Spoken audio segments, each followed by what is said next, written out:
Want a custom website address like yourbusiness.com? Here's how to buy a domain using Google Domains in just a few steps.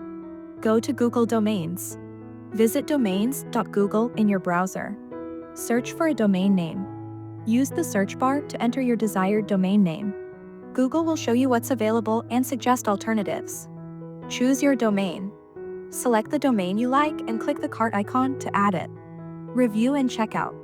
Confirm your selection, choose if you want privacy protection, included for free, and click Checkout. Complete payment.